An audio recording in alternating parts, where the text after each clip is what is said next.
Come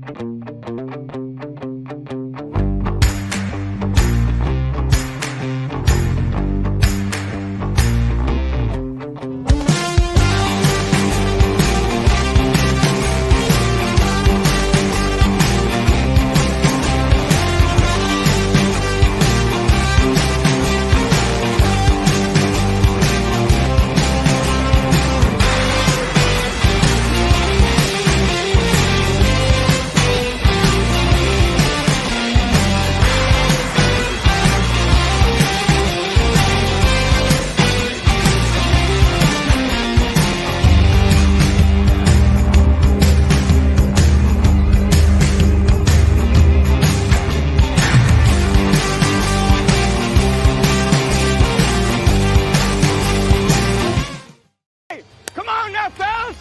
We've got to answer the bell. Now let's go!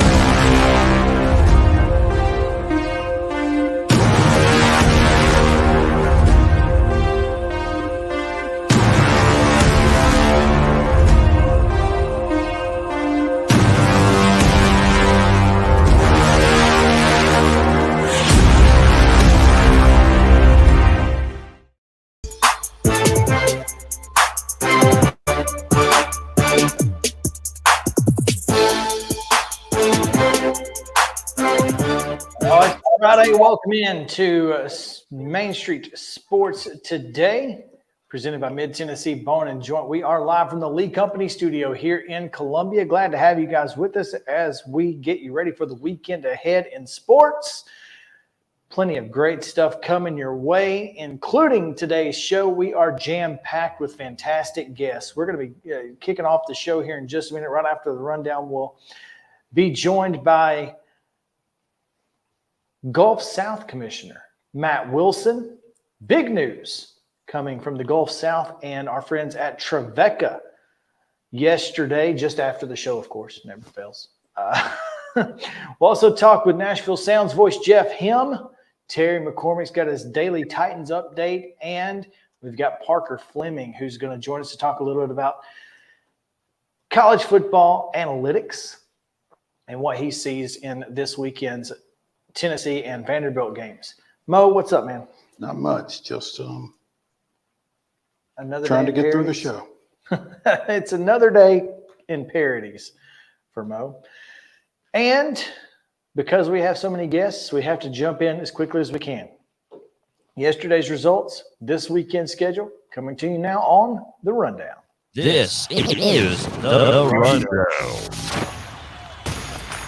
The Friday Rundown is brought to you by Chip Walters of Exit Realty Bob Lamb & Associates. The voice of the Blue Raiders also wants to be your trusted advisor in real estate. Contact Chip at 615-542-1915 or through his website at choosechip.net. Chip Walters, proud to support youth sports across Middle Tennessee. High school football action last night. Christ Presbyterian takes care of Battleground Academy 41-7, and Providence Christian was a 20-14 winner over Grundy County. In volleyball action, Blackman down Rockville 3-1. Ezo Harding a 3-2 winner over Clarksville Academy. Columbia Central blanks Tullahoma 3-0. Cheatham County same against Fairview, and Culleoka ditto against Moore County, as well as Grace Franklin over Columbia Academy. John Overton over Glencliff. Lawson takes care of Hillsborough 3-1. Same score for Harpeth over Merrill Hyde. Middle Tennessee Christian blanks Franklin Road Academy, and Loretto takes a 3-0 win over Mount Pleasant.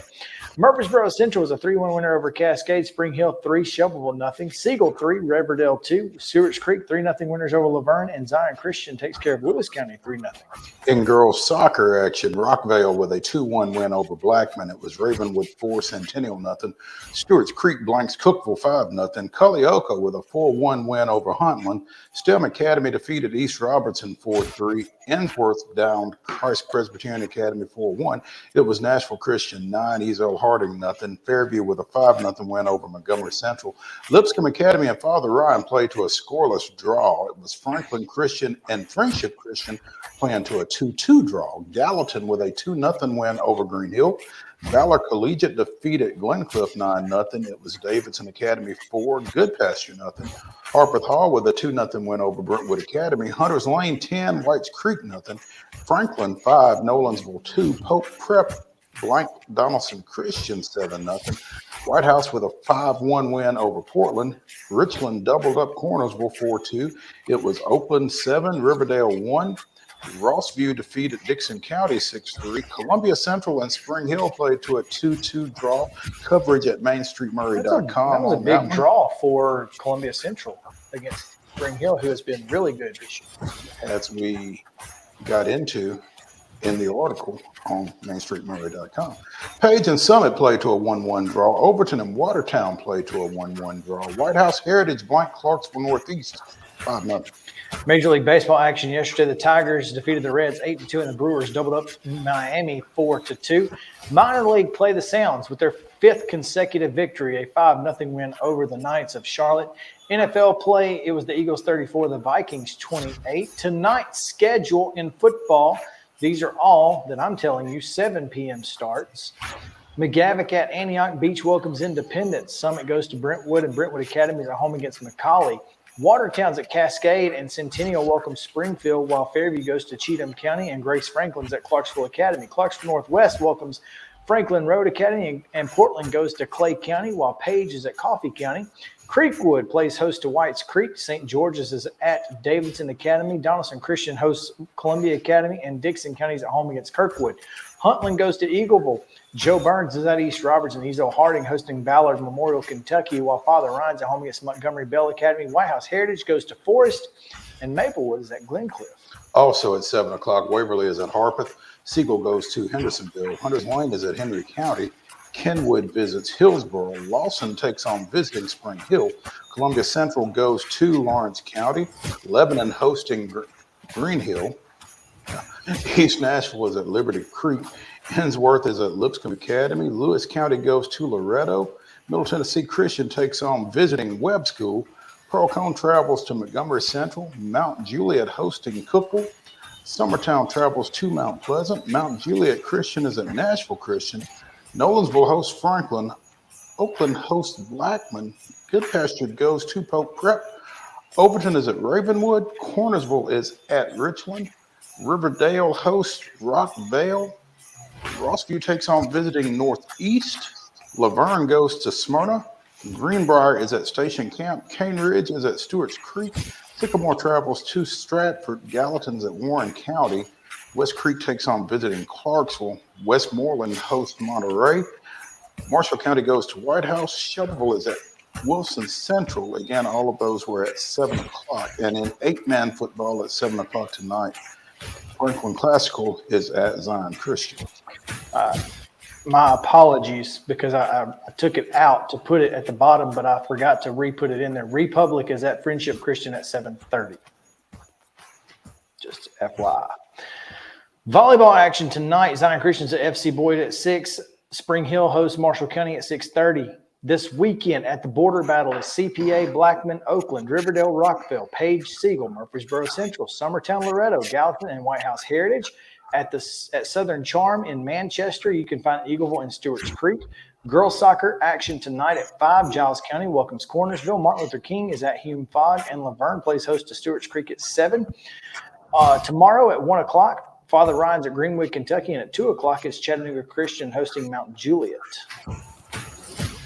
Major League Baseball this weekend. The Reds are at the Mets. The Astros are at the Royals. The Nationals are at the Brewers.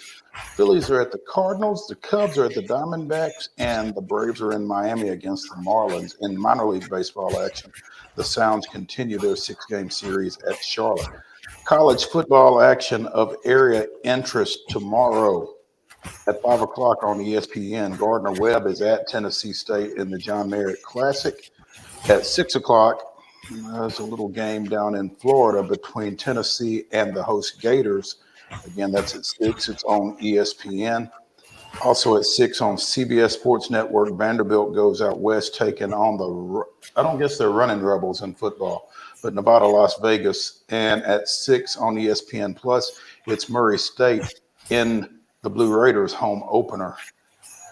Sunday, noon, CBS, the Los Angeles Chargers, not the San Diego Chargers. As I've called them on numerous occasions recently. Understandably so, are at Nissan Stadium against the Tennessee Titans as they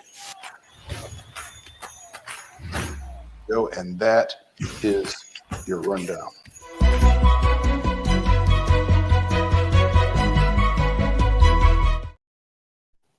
Our top story is brought to you every day by our friends at Piggly Wiggly and Neely's Mill Shopping Center here in Columbia. Make sure to go see them for your meat and two vegetables for at lunchtime, Or more. or as well as vegetables. cobblers. Well, more vegetables. You can probably get meat and 3. You probably You could. can probably get a vegetable plate. That's not. You're right. You probably can. Yeah. All of that, of course, fresh hand cut meats as well, and fresh produce, and it's of course cost plus 10% at the register. So make sure again to go see our friends at Piggly Wiggly and Neely's Mill Shopping Center in Columbia. Top story today comes. And I bet our next guest has probably been to the deli at Piggly Wiggly in Neely's Mill. At some point, he probably has. And we welcome in the commissioner of the Gulf South Conference, Matt Wilson, joining us with some big news from Birmingham regarding a team here in Nashville. Hey guys, thanks for having me on. Yeah, absolutely. I've been up there. You can do lunch the whole week up there between the restaurant you got and the Piggly Wiggly. You don't even have to leave Neely's Mill to be able to get a whole week's worth of lunch there. That's for sure. You could just spin around the parking lot and just spin around with a blindfold and take it off, and wherever you're at, walk in that direction and you're good. Absolutely. Columbia native, Columbia Central graduate Matt Wilson, commissioner of the Gulf South Conference, and I like the swag today. Hey, we don't miss an opportunity to brand when we can, right? Absolutely. Tell us about the news that came out up here around 4:30 or 5 o'clock yesterday evening, conveniently enough, right after we had gotten off the air. Well, sorry about missing that deadline for you, but I'm glad we're able to do it today. So exciting news for the Gulf South Conference and for small college fans in Middle Tennessee, as Trevecca Nazarene University will be joining the Gulf South Conference beginning in 2024-25. Super excited to be able to add them. When you look at what they've done up there, it's a real credit to Mark Elliott and the president, Dr. Dan Boone, on what they've been able to accomplish. And it's just a natural, perfect fit for us in a whole lot of ways. And really, Matt, I don't know that you necessarily want to speak for Trevecca, and we'll probably effort to get Mark Elliott on at some point, but it feels like more of a fit for them coming out of the Great Midwest Athletic Conference. Yeah, there were some challenges, and again, Mark will address that better than I will, but certainly some challenges when you're the far geographic outlier. Their closest conference rival was Kentucky Wesleyan, which some people may know is up in Owensboro, Kentucky, and then after that, it's an institution named Thomas More, which is in the suburbs of Cincinnati, Kentucky. So that's a long way to go to find your closest conference rival.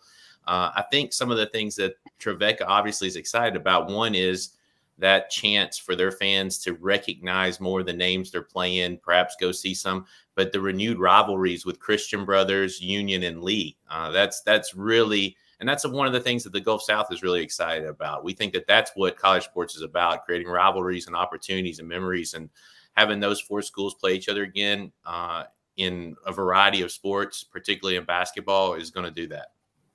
And Matt, you know, for the inroads that you guys are making from a football standpoint, was there any hesitance in bringing in another non-football playing institution? Again, you mentioned Union, Lee, and Christian Brothers. None of them play football either, but, you know, was that a point of discussion?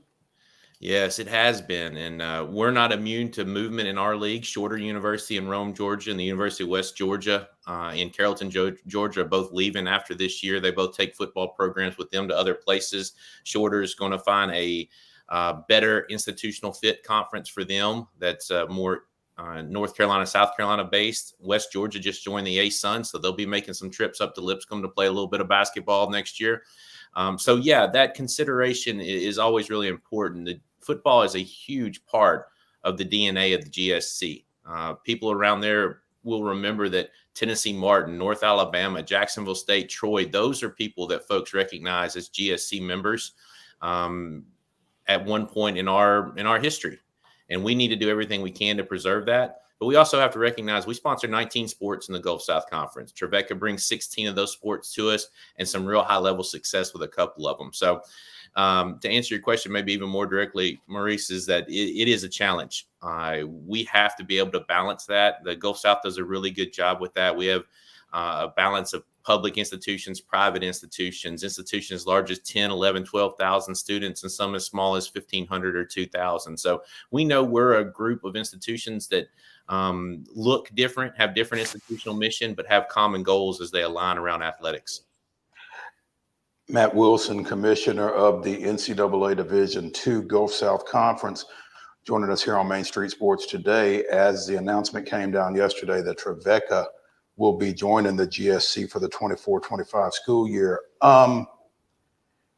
Matt, as you've seen realignment take place at higher profile Division I at that level, it's got to be kind of refreshing and comforting to you to see geographics mean something in conference memberships. Yeah, it doesn't seem to mean something everywhere, does it? But it certainly means something to us. We want to have a tight a footprint as we can have. We want to be able to be efficient with our resources. I want our institutions to spend money on scholarship opportunities and coaching opportunities and development opportunities, not on 3 more hours on a charter bus and another night in hotel and another 20 pizzas to get from the end of the world to the other end of the world. So for us, it's super important to keep that tight geography. We're expanding our geography a little bit from Jackson up to Nashville, from Chattanooga to Nashville, from Huntsville to Nashville. But we're really excited about where that addition may lead us down the road in the future. I think I'm optimistic over the next 18 to 24 months that the Gulf South won't be 12 members. There'll be more. Matt, one of the cool things you mentioned earlier is that obviously with shorter road games, there may be opportunities for fans to travel to some of those games to Union and Lee and Christian Brothers. Huntsville is not far away. It's pretty cool. But one of the great things about the Gulf South Conference versus the GMAC where Trevecca was is you guys have one of the more comprehensive television packages with Flow Sports. Talk a little bit about that, because you guys were kind of a pioneer in Division II with Flow Sports, and you just signed an extension. Yeah, thanks for recognizing that. We were the first to sign exclusive packages with Flow Sports in the Division II landscape. There's now 3 of us that have those. We expanded our package for an additional 4 years recently, and it now will include our men's and women's basketball and our volleyball championships as well. What we're discovered is the paywall is what people recognize, right? You all do a lot of prep coverage and things like that. The NFHS, I don't think anybody's afraid to pay that fee anymore to watch their kid play, and who knows the quality they're getting. So what we discovered is there was a missed opportunity there to do 2 things. 1, increase revenue, and 2, increase the quality of the video productions, because the more dollars we can bring in, our institutions are typically reinvesting those into the package. So to be able to find a partner like Flow Sports that's willing to give us the largest media rights deal in Division II, without even knowing what we would draw, right? They were taking a chance. They had no Division II clients when they took us on. And I think it's proved to be a win-win, since they wanted an extension and we signed it. So it's been really, really good. And we think it's going to grow. Right now it's men's and women's basketball, volleyball, and football, which are easy games to produce, right? Most people are going to produce football. Indoor sports take a lot of challenges out of the equation. I think we're going to get to soccer and baseball and softball sooner than later as AI camera technology takes over and makes it easier and better for folks to do things. So again, just like I'm bullish on our expansion and where we're headed as a conference, I am on our video productions and our partnerships with Flow Sports also.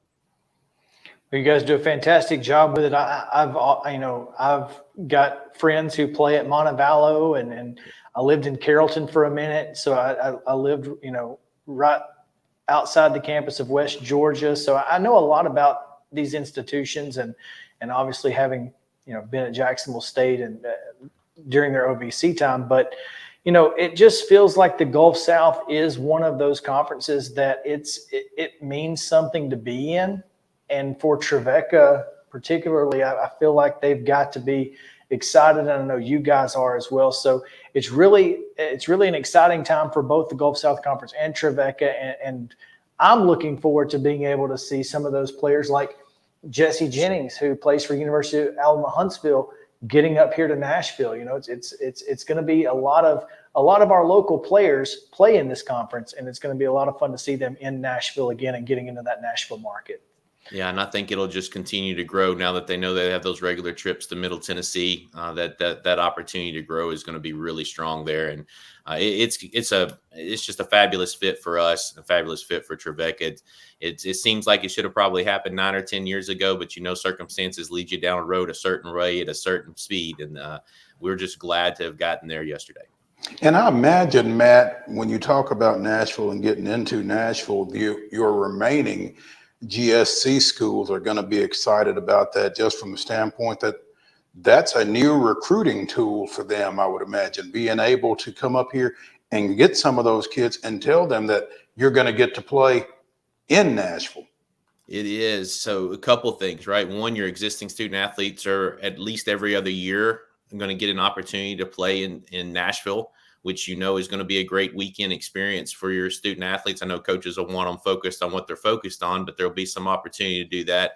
The second piece, Maurice, not only is the key for recruiting student athletes, our institutions in higher ed is facing some enrollment challenges at a lot of institutions right now. The opportunity to be able to have reasons to have our institutional names in the Nashville area in high schools and grow familiarity to it when they go to a campus fair or college fair, that they're as excited about that as they are anything related to the athletic piece. It's just, hey, how can we provide enrollment opportunities for the general population to support the campus mission? Again, the Gulf South Conference in 2024 will have 12 full-time members: Alabama, Huntsville, Auburn, Montgomery, Christian Brothers, Delta State, Lee, Mississippi College, Montevallo, now Trevecca, Union, Valdosta State, West Alabama, and West Florida. And boy, it's going to be a lot of fun to see those teams back in Nashville. And we hope to see you up here sometime, Matt. And when you do, we'll get you a cobbler and some meat and vegetables from our friends at Piggly Wiggly. That sounds like a deal. I'll let you know. Sounds good, Matt. We appreciate it, man. Good talking to you. Hey, good to see you, friends. Take care. Thank you. All right, we're going to take a break again. That's your top story, brought to you by our friends at Piggly Wiggly and Neely's Mill. When we come back, we will talk with the voice of the Nashville Sounds. Jeff Him is scheduled to join us, so stick around on Main Street Sports Today, presented by Mid-Tennessee Bone and Joint. We'll be back after this.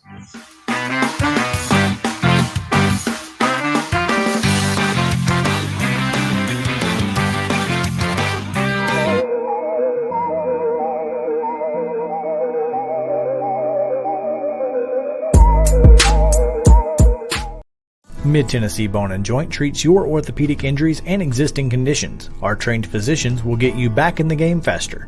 Contact us at 931-381-2663 or www.mtbj.net.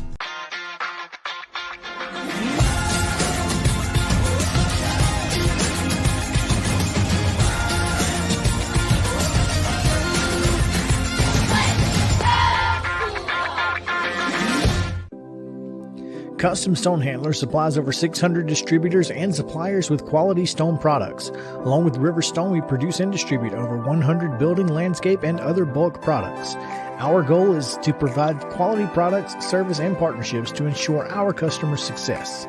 We firmly believe that the measure of any person or company is how they treat other people and customers. Give them a call at 931-490-4990 or visit CustomStonehandlers.com. With Lee Company technology, the best handymen are hands-off.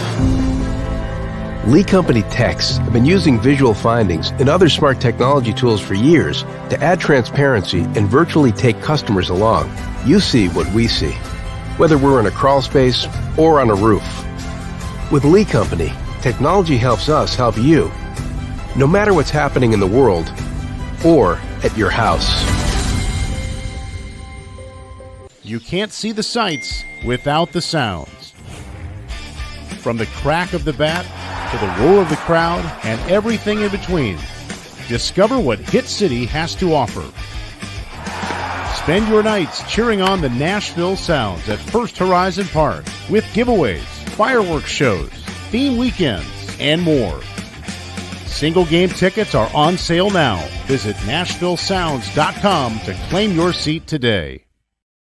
Piggly Wiggly, located in Neely's Mill Shopping Center, is Columbia's locally owned and operated Cost Plus 10 grocery store dedicated to serving the community with low prices and smiling faces.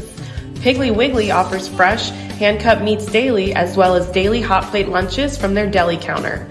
You're certain to see smiling faces and a helping hand when you're here at Piggly Wiggly. Come by and check out our fresh produce, high-quality meats, and more. Down home, down the street, we'll see you at the Pig. Mid-Tennessee Bone & Joint has been the official sports medicine provider for Murray County Schools for more than 40 years. We specialize in orthopedic service, and our Ortho Quick Walk-In Clinic lets you bypass the ER. Visit us online at www.mtbj.net.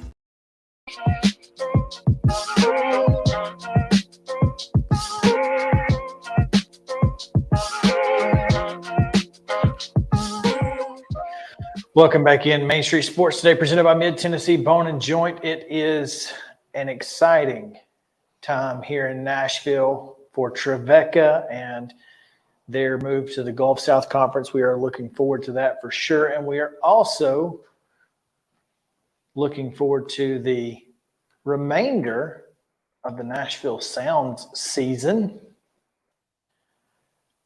Not much of it left, but what is left is going to be fun as Jacksonville coming in after the Sounds finish up in Charlotte. And joining us to talk a little bit about this weekend next week is the voice of the Nashville Sounds, Jeff Him. Jeff, what's up, man? Hey, guys. Happy Friday. It's a beautiful day here in Charlotte. What's it like back there for you guys? It's very nice. And not hot. Yeah.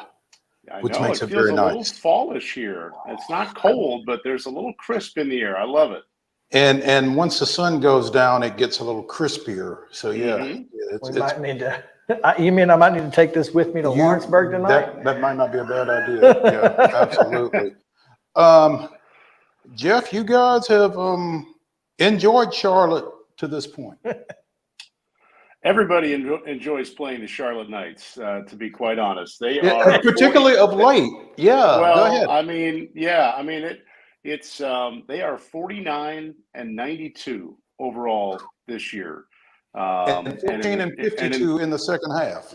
Right. And, this is, we were here late May, early June, and they were about a 500 team. And it's gone very differently for the months since then.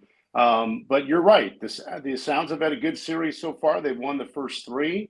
So they're trying to lock up a series win here tonight. The problem from their standpoint is that Durham played Charlotte last week and took 5 out of 6. They enjoyed it too. Huh?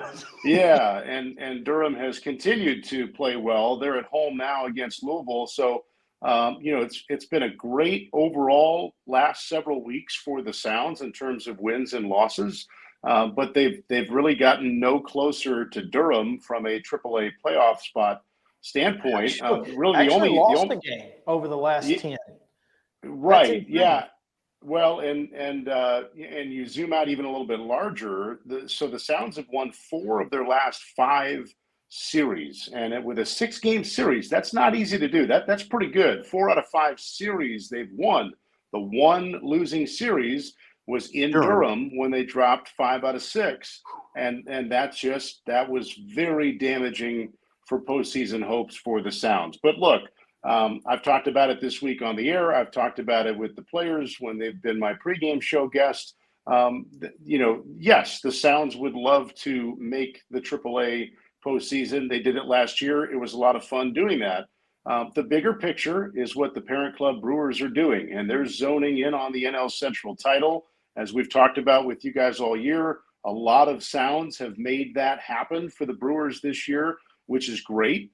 And so that's the bigger picture here for this last week and a half for the Sounds is who can they have ready? How many guys can they have ready? How many different types of positional areas can they have ready for whatever the Brewers need, whether that's to clinch their division, whether that is looking ahead to some sort of a postseason matchup with speed off the bench or an extra lefty in the bullpen, whatever it might be.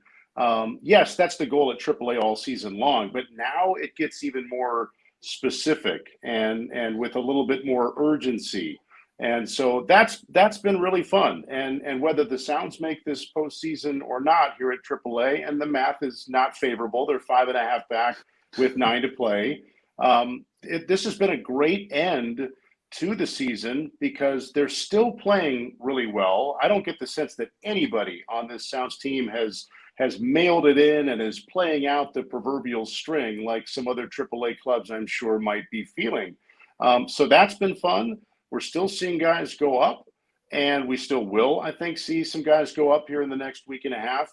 And tonight's lineup is going to be full of guys the Brewers are trying to get ready. Garrett Mitchell starting a rehab assignment tonight. He's going to be in there for the Sounds in center field. That's a huge potential piece for them if they can deem him fully healthy with the shoulder. He's been out since April. So these are big games for him to show how he's feeling, and that could have playoff roster implications. Darren Ruff, Jesse Winker, Blake Perkins, all here on rehab assignment. And a name you guys know well, Julio Teheran, is going to pitch again tonight on rehab assignment. We might see Aaron Ashby by the end of the season in a Sounds uniform on rehab assignment. So there's a lot going on these final 9 games for the Sounds, whether they mathematically stay alive until the end or not from a AAA postseason standpoint. There's a lot of meat on the bone in a lot of fun ways right now. And, you know, from a AAA standpoint, from a Sounds standpoint, when we, the Sounds, don't control the roster, that's all done by the Brewers, and you're kind of along for the ride and what kind of cards you're dealt. The Sounds have been dealt a really fun hand this year, and it's staying that way all the way to the very end. Some of the guys that you mentioned, Jeff, and I've not kept up quite as I should. You did not mention Josh Donaldson. I do not see him in the pregame notes for today's game. He got called up on Monday. Okay. Yeah, he went up on Monday. Yep. He played, what was it, 4 games, I think it was, for the Sounds. Might have been 5. He homered in that Friday-Saturday game, and it sort of looked like, okay, he's Josh Donaldson still. He can help, and he went up on Monday. He's done well up there so far. And it's not necessarily been at the expense of playing time for Andrew Monasterio. Craig Counsell up there said, look, Andrew's done well for us. This is not a demotion for Monasterio at third base, and they've found some other ways, whether DHing Donaldson or Monasterio at second base. They've found some ways to keep both of those guys in the lineup. But yeah, Donaldson went up on Monday while the Sounds were off. Okay. All right. You mentioned Julio Teheran making a 4th rehab start for the Sounds tonight. Right hip impingement. I hope that's not as painful as it sounds, but that's what he's on the injured list with.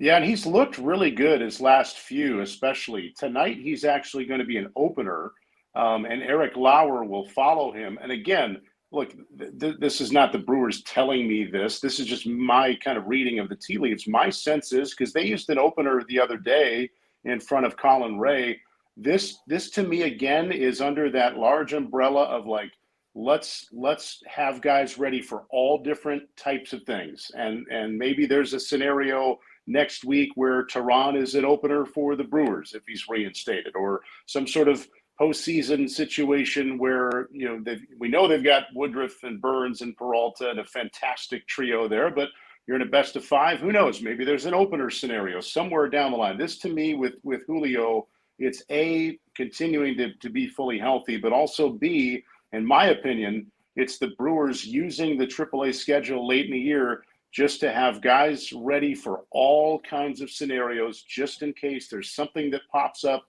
there where they're like, all right, this is not as big of a deal because this guy has done this before in some way, shape, or form. So he'll go a couple of innings tonight rather than the 5 or so that pitch count wise he is built up to do. And then we'll see Eric Lauer come in after that.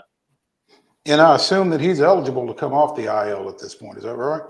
He is, yeah. Julio, 99.9% sure he is not on the 60 days. So, yes, I believe he is eligible. And, you know, the roster's only expanded by 2 spots, and they've been using a 6-man rotation up there too. They've only got 1 off day yet, so they could play a little bit of roster roulette. They sort of did that the other day. Colin Ray pitched, and then yesterday they used Ray's spot for Adrian Hauser in coming off the IL. So there could be a scenario in the days to come to get Tehran active if that's the route they go, where they option a guy who just pitched and then they utilize that spot for a few days. It's an interesting time of year with movement because they've only got a 28-man roster from 26. So all the more important does AAA become to have guys ready, because it's not like they could call up 7 or 8 guys on September 1st. It's a fluid situation. Mm-hmm. Jeff Ham, the voice of the Nashville Sounds, joining us as he does every Friday afternoon here on Main Street Sports Today, presented by Mid-Tennessee Bone and Joint. Jeff, as we mentioned, you guys rolled into Charlotte and thus far have taken 3 of 3, 5-3 on Tuesday, 9-6 in 10 on Wednesday, and 5-0 last night. Let me ask you, because again, I've not paid as much attention as I probably should have. Are y'all using the same extra innings scenario as they are at the major league level with the runner at second to start? Yes, each extra inning? and just like the pitch clocks and the disengagement rules and all that kind of thing, the minor league level was the test dummy for that before it got to the major league level. And I love it. I absolutely love it. I love the strategy of it. At the minor league level too, managers will tell you nothing good happens in a minor league game after about the 11th inning, because you're out of pitching for not just that game, you're out of pitching for the days to come. And unlike the big league level, they're not just going to send you 2 new fresh arms the next day. So from that standpoint, it's been a wonderful blessing at the minor league level the last several years that we've had it. But I love the strategy of it too. Because the Sounds started that 10th inning the other night with a runner at second base, and Charlotte was playing the corners in, expecting the sacrifice bunt. The Sounds did not bunt. They ended up with a 3-run inning. And I was saying on the air at the time, we have seen so many times over the years where 1 run for the visiting team is not enough. Because if they get 1, think of it this way, the home team has the winning run at the plate in the bottom of the inning right away. So I just love the strategy of it too. We've had similar conversations the last few years with you guys about various rule changes, and I am more purist than adventurous in as far as like changing the game. But I love the strategy and the immediacy and everything that comes with that runner at second base in extra innings, even at the big league level. I'm glad it's at the big league level. I think it's a good thing. It takes some getting used to, because it's tough to keep that 1 run from scoring. Yeah. So what you're trying to do is stay away from the big inning, which obviously the Knights could not Wednesday night. But I mean, you're trying to minimize the damage. You're almost conceding that run that starts at second base. 100%. And the Sounds getting 3 runs in that top half was relieving, in the sense that a home run from the leadoff man in the bottom of the 10th would not have tied the game. Those dreaded two-run leadoff homers. Yes, I know. But I just think, I think of it this way too. If MLB's goal overall, zooming way out, is pace of play and drama and just engaging interest in all kinds of ways from a fan standpoint and everything like that. If you're, on the couch late at night and you're not paying tight attention to your team's game, you're sort of flipping channels and you're sort of indirectly keeping an eye on it. If you see that now, in my opinion, if you see a major league game that's gone to extra innings, you're flipping right back to that, because you're immediately looking at some drama and some strategy. Whereas in my opinion, in the past, you'd kind of be like, well, all right, now it's who's going to make a throwing error in the 13th, who's going to kind of run out of steam and And other than the headline the next day of like, oh my gosh, they went 17 innings last night. That's kind of funny. You don't see that every day. And the game just kind of drags on. Now you go to that 10th inning and it's boom, here we go. How are we winning this game right here and right now? I think from a fan standpoint, it's a positive. And that's got some purist in me in saying that. I think it's good for the game. It's funny because we with the DH coming to the National League, we talked about, Mo and I, how it kind of takes a lot of the strategy out of the game, but putting some back in, like you say, with that runner at second base, it does kind of at least interject some need for strategy here and there. So that is a positive. And with the throwover rule and all of that, I mean, there's a lot of things that these new rules have placed strategy into the game, and I think that is a positive. If we're going to have rule changes, at least there's something positive coming out of it. Next week, back home, the Jumbo Shrimp of Jacksonville, the Miami Marlins AAA affiliate, comes into town for the final homestand of the season, and there's a chance that we might see Loretto native Ryan Weathers pitching at First Horizon Park. That's exciting. But that's right. Obviously want to go out with a bang next week. A bang bang shrimp, if you will. I thought you were making a fireworks reference there for that Friday too. night. That okay, too. Yes, because there will be fireworks on Friday. We'll have all kinds of good stuff going on next weekend for Fan Appreciation Weekend. There are 3 different giveaways, I think, on the homestand, including a 2024 schedule cling giveaway. There's the co-branded Sounds and Preds hockey jersey coming up on the homestand. There's the belt bag giveaway coming up on the homestand. So that's all good. You got Throwback Thursday, one more fireworks night. Yeah, and the Sunday game. That's a fanny pack, right? Well, no, because it can go more. It's yes and no. Yes and no. Okay.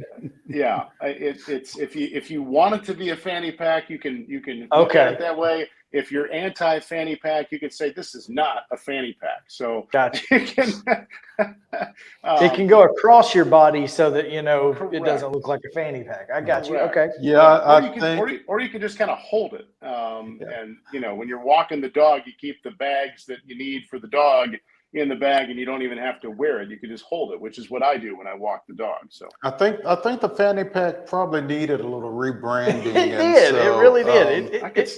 I'm on board with that. Yeah. It got a bad rep for a while. Yeah.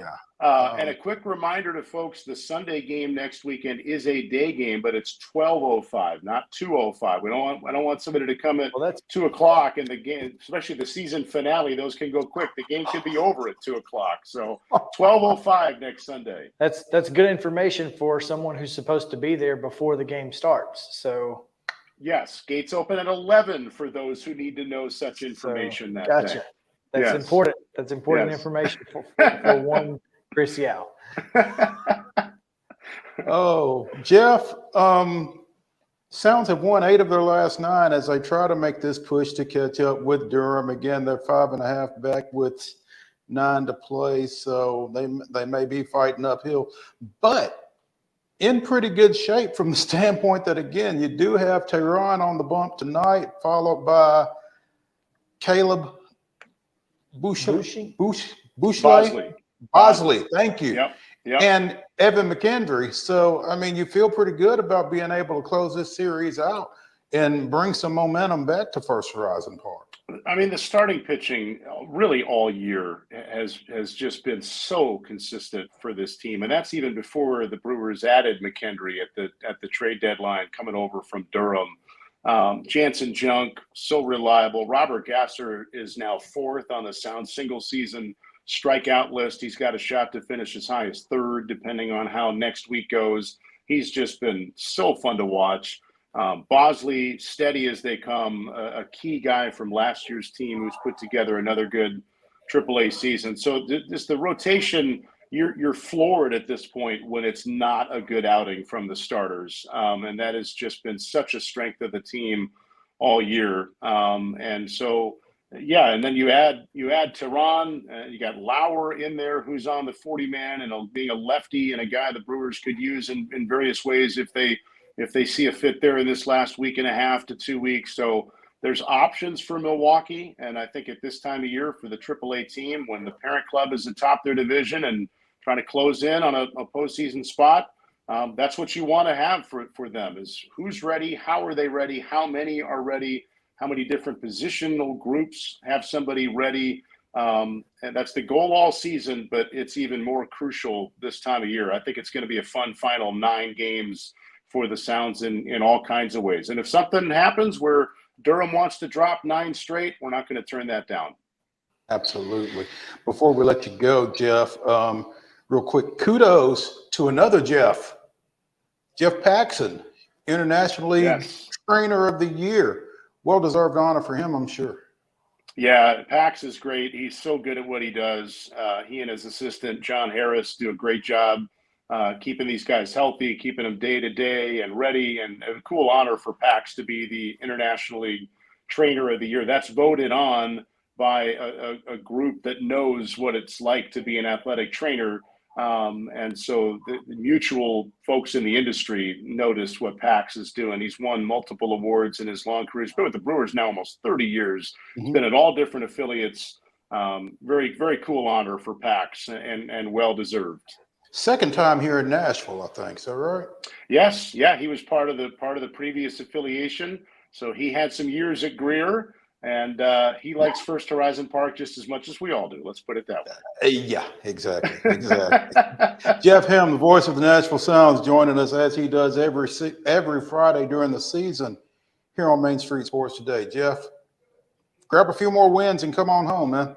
All right. Always a pleasure, guys. Have a great weekend. All right, we'll take a quick break. When we come back, Braves chatter right here on Main Street Sports Today, presented by Mid-Tennessee Bone and Joint. Stick around.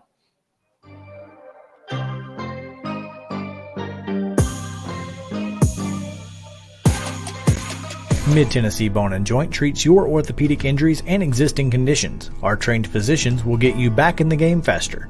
Contact us at 931-381-2663 or www.mtbj.net. With Lee Company technology, the best handymen are hands-off. Lee Company techs have been using visual findings and other smart technology tools for years to add transparency and virtually take customers along. You see what we see, whether we're in a crawl space or on a roof. With Lee Company, technology helps us help you, no matter what's happening in the world or at your house. Jones & Lang Sporting Goods here in Columbia has been outfitting teams, officials, and anybody else from T-ball to college for 50-plus years. Be sure and check them out at 931-388-8060 or online at jonesandlang.com. Jones & Lang Sporting Goods, the look of a winner. Zion Christian Academy, zioneagles.org or 931-388-5731. You can schedule your appointment. Go tour their campus. It is beautiful over there, and you're definitely going to want to see it. Again, it's zioneagles.org. Give them a call, 931-388-5731, and schedule your tour today. Did you know that up to 80% of us will experience back or neck pain during our lifetime? Many of you are offered surgery or addictive pain pills to relieve your chronic pain. At the Dr. Gill's Center for Back, Neck, Chronic Pain Relief, we have been leading the way to better health, naturally, and have helped tens of thousands of people right here in Middle Tennessee for the past 30 years. I came to Dr. Gill about 10 years ago after my local doctors recommended surgery. I knew about Dr. Gill and wanted to see if he could help me. 10 years later, I am pain-free, no surgery, and no pain pills. Surgery is scary, and over 40% of all back surgeries fail, creating a cycle of surgery and pills. There is a safer solution to your chronic pain. Make the call to the Dr. Gill Center for Back, Neck, Chronic Pain Relief today and get your life back. This office visit is normally $299, but call today and receive your initial consultation, report of finding for just $49. But hurry, this offer won't last long. Call 615-768-8743. That's 615-768-8743. You can't see the sights without the sounds. From the crack of the bat to the roar of the crowd and everything in between, discover what Hit City has to offer. Spend your nights cheering on the Nashville Sounds at First Horizon Park with giveaways, fireworks shows, theme weekends, and more. Single game tickets are on sale now. Visit NashvilleSounds.com to claim your seat today. Mid-Tennessee Bone and Joint has been the official sports medicine provider for Maury County Schools for more than 40 years. We specialize in orthopedic service, and our Ortho Quick Walk-In Clinic lets you bypass the ER. Visit us online at www.mtbj.net.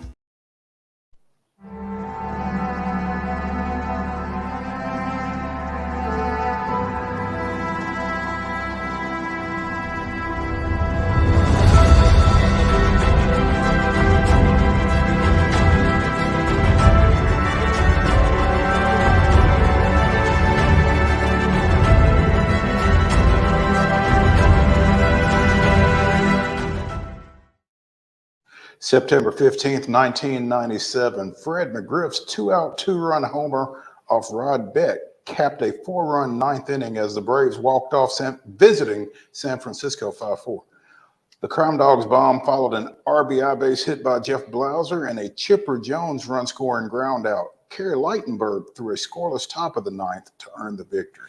Jeez. That was this day in Braves history.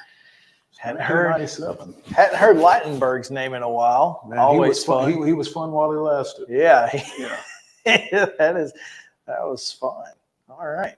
Well, Mo, it's kind of anticlimactic this next couple of weeks, other than trying to wrap up the number 1 seed in the National League, I guess. The number 1 spot. We're coming for it. We are, in fact. Well, let's scheme and plot. Since we don't have a lot of else to talk about, we can just pile on Bill Plaschke if you want. Full disclosure, I have not read the column. You don't need to. Do you want me to help you? I will not read the column. You want me to help you? Per our friend Grant McCauley, I can give you a quick synopsis from Grant McCauley's tweet. If you ignore most of the stat lines and cherry pick a couple of numbers like I have, then suggest that Acuna is unwilling or unable to play shortstop and second base for the Braves, then the MVP race isn't even a discussion. That's it. It's like everybody's saying, Acuna doesn't need to play shortstop or second base because we have all-stars at both those positions. Yeah. Why would we play? Why would we play someone else there? I mean, that doesn't make any sense. I mean, are you going to tell me that he couldn't? Okay, but hear me out. Because you know how I am, and I know how you are. Why not? At this point, you've got Pilar, right? You've got Pilar, so you put Pilar in right. You put Nicky Lopez at shortstop, put Acuna at second, and let him go. It would cost Brian Snitker his job immediately. All you need is for Ronald Acuna to get taken out trying to turn 2. Oh gosh, yeah, no, that's not. Let's put him at third then. Hot corner. Seriously, it's ridiculous to even think about. But, if that's what it takes, then fine, whatever. And again, as I've said on this show before, I in no way, shape, or form want to come across as anti-Mookie Betts. Again, covered the kid in high school. Love Mookie Betts. Love Mookie Betts. He's just in the wrong place at the wrong time in this specific situation here. And there are some, again, I'm not saying that Mookie shouldn't be in the discussion. The problem is that any other year he would be a runaway MVP winner. Well, any other year, Matt Olson would probably be a runaway MVP winner. But let me just go through, and this is from Brave Stats by Paul at Brave Stats. Mookie has 34 fewer hits, resulting in a much lower batting average at 312 versus 335. But he has 2 more home runs and 4 more RBIs. For now. But to get those 2 more home runs and 4 more RBIs, you look at August. where he had 11 home runs and 30 RBIs, which are that's crazy, by the way. Which vastly RBI wise outperforms his any other month. If he matched, which ironically in May and June he had 9 home runs each and 22 RBIs each. If he matched just that, he would have the same number of home runs and 5 fewer RBIs. What really kills me about this whole conversation is how suddenly we are devaluing the 60-something stolen bases. 66 versus 13.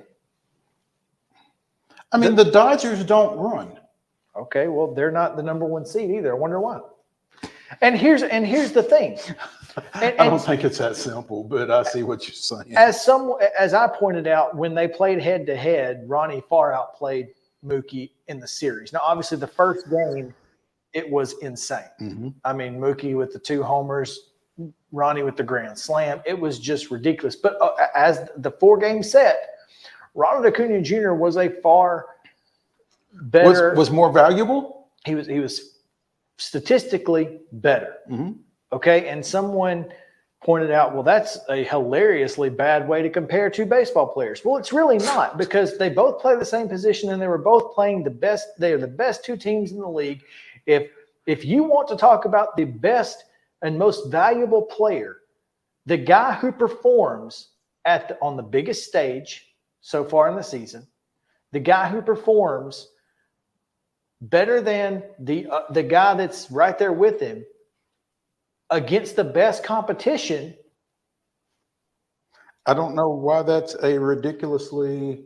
That's not a bad way. It's not ridiculous at all. It's exactly the kind of thing that should put the 2 in the same vein. I mean, you can compare stats against if you want to compare what they do against the Rockies in division play versus what the Braves do against the Mets and Nationals, that seems ridiculous. Mm-hmm. What do they do against each other? The best teams in baseball. So if this race is over, it's certainly not the way that Bill Plaschke thinks it is. I don't think the race is over. No, I don't think the race is over. I think as long as there are games remaining to be played, the race is continuing. And I think there is plenty of opportunity for Mookie to close the gap, and I think there's plenty of opportunity for Ronnie to run away with it. So, I don't think there's any question. I think if Olsen winds up with 58 homers and 140 ribs, it's plenty of opportunity for him to insert himself. Man, and listen, I don't think it's out of the realm of possibility. I really don't. I'm sitting here. He's got 51 right now, and there's 15 games to play? Yes, and here's the thing is 16.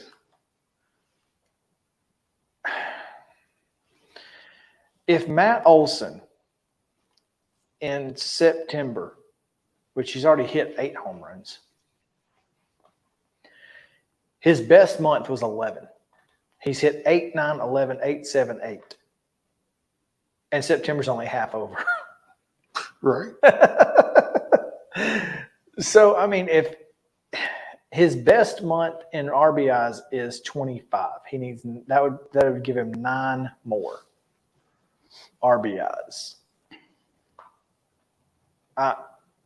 To me, it just feels like this is a guy who could absolutely get there.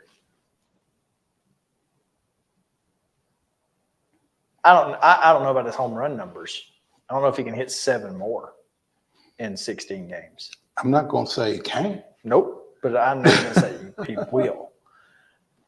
Because when Matt goes on heaters, mm-hmm. he goes on heaters. I mean, a guy who hits 57, 58 homers, drives in 140 for the best team in baseball. It's tough to ignore. It really is.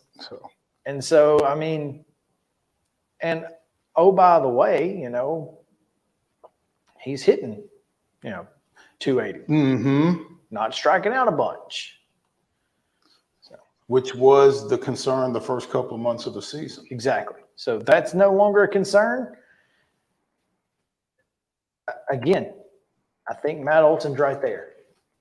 I think Mookie Betts is right there. I think Ronald Acuna is right there. I think it's going to be a lot of fun to watch these three guys play for a long time. And I'm not going to complain about it if this happens every year.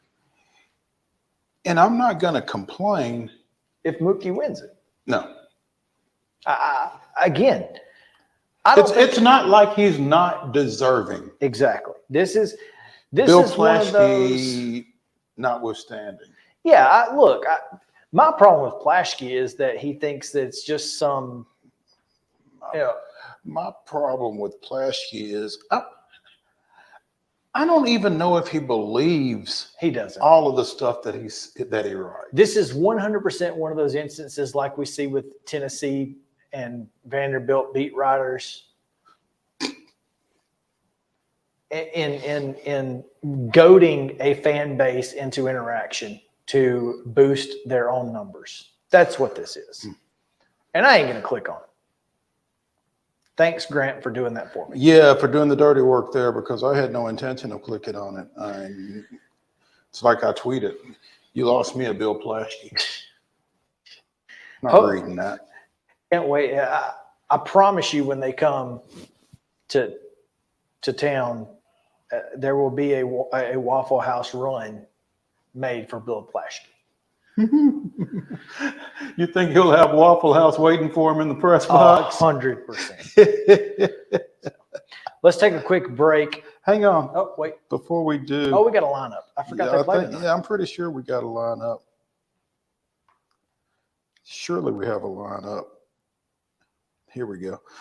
Acuna, Albies, Riley. Surprise. Olson, Ozuna, Rosario. Okay. Darno. Okay. Arcia Harris. Bryce Elder on the bump.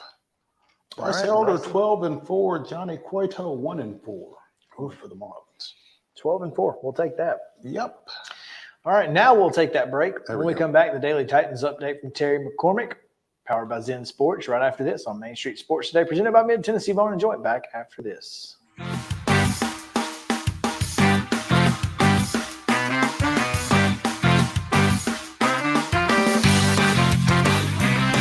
He shoots, and he scores!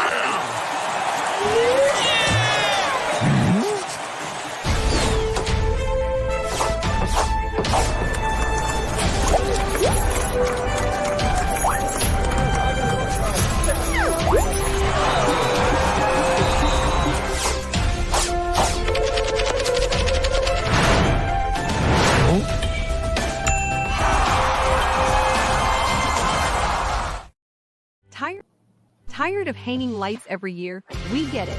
That's why Southern Nights is here to help. We install programmable lighting on your home or business so you can enjoy beautiful, customizable lighting all year round. No more ladders, tangled lights, or cold nights outside. We do the work, you do the celebrating. Call Southern Nights today and take the hassle out of holiday lighting forever. For a free quote, give us a call at 931-241-3074 or visit our Facebook page at Southern Nights.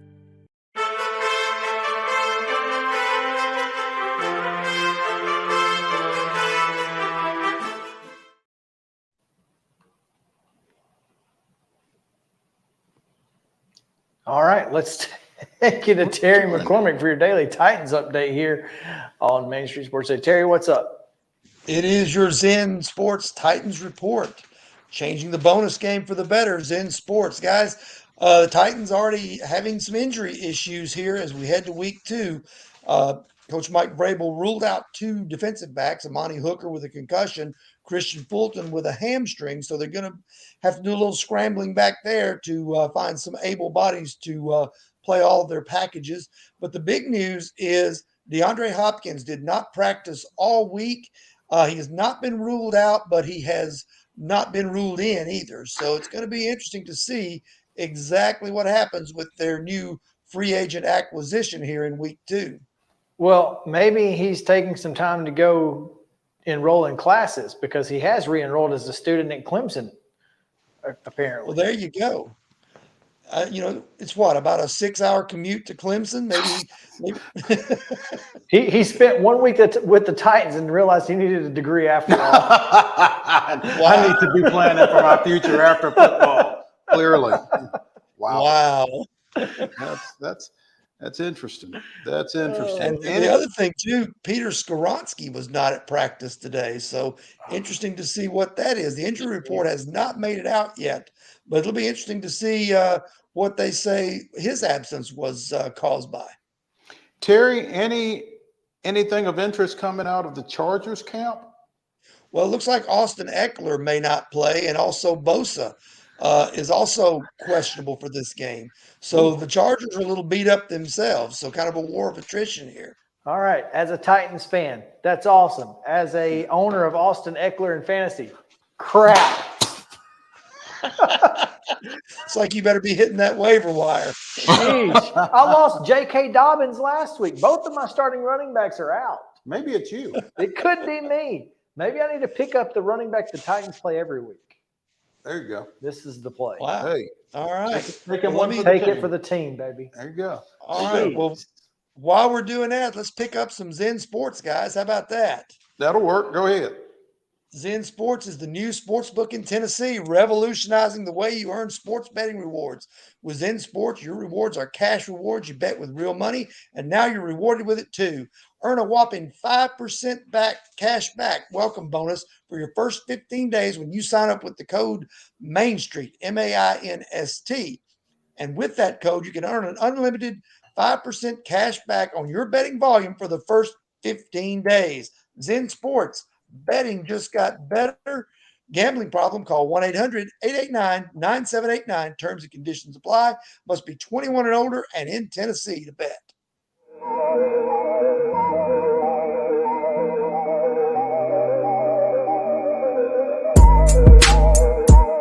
Y'all, I'm serious right now. They have a dragon here. I saw it. But no, they don't. There's no such thing as dragons. I swear, I saw it. It had huge claws. Get out of here.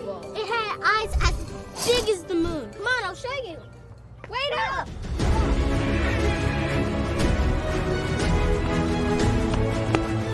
Do you hear that? We're almost there. Whoa! I told you so. That is a dragon.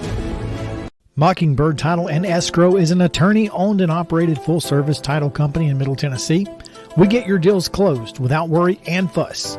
We're a family business that offers the highest level of expertise in our industry when it comes to closing and funding your real estate transactions.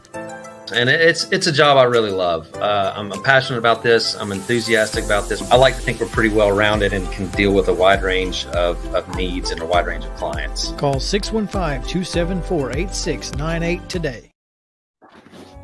Since 1975, Mid-Tennessee Bone and Joint Clinic has treated the orthopedic needs of Middle Tennessee residents. The trained physicians provide surgical options and minimally invasive options to treat all orthopedic needs. The walk-in clinic, OrthoQuick, helps you bypass the ER while treating sports injuries and acute needs Monday through Saturday. Visit MTBJ online at mtbj.net or on social media at Mid-Tennessee Bone Joint Clinic.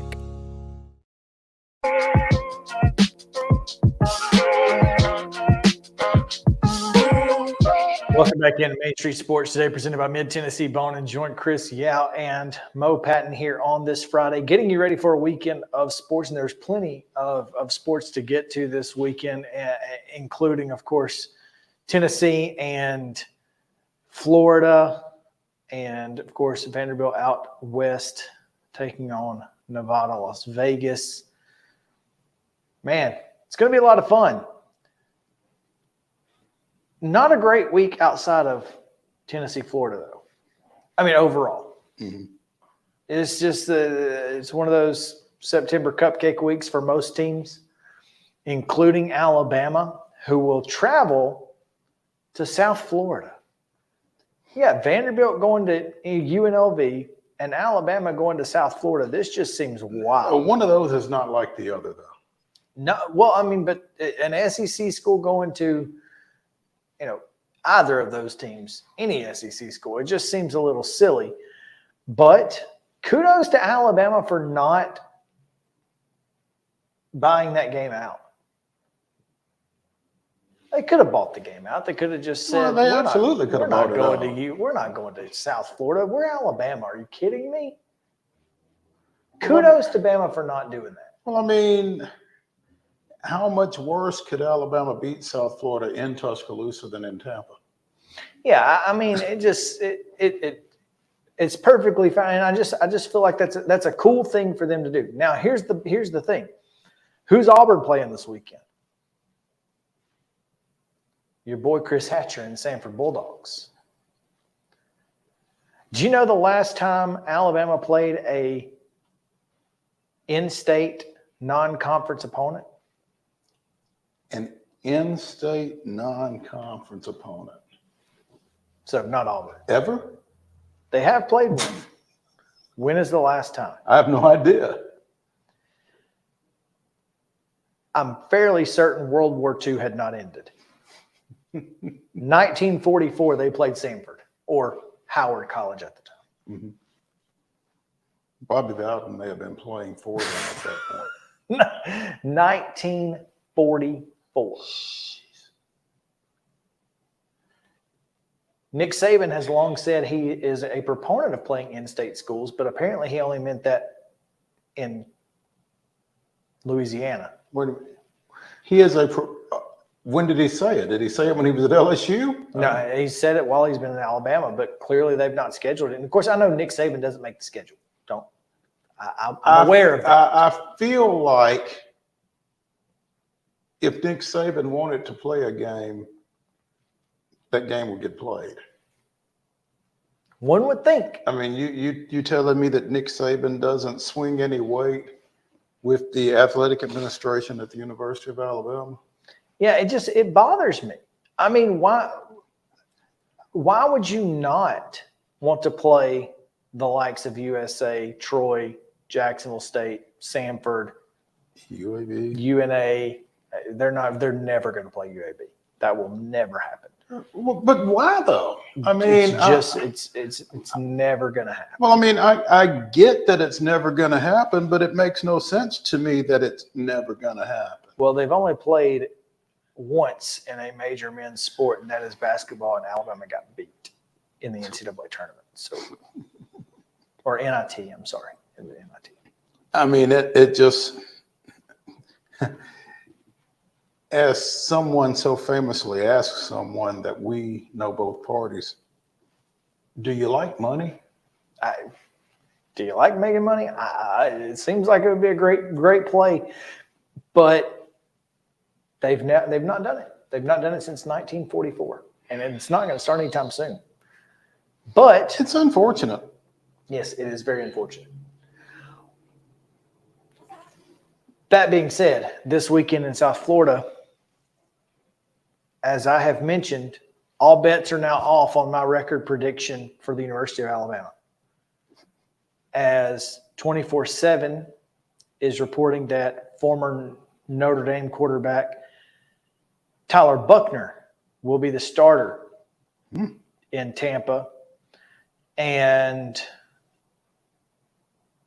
obviously playing under former Notre Dame offensive coordinator Tommy Rees.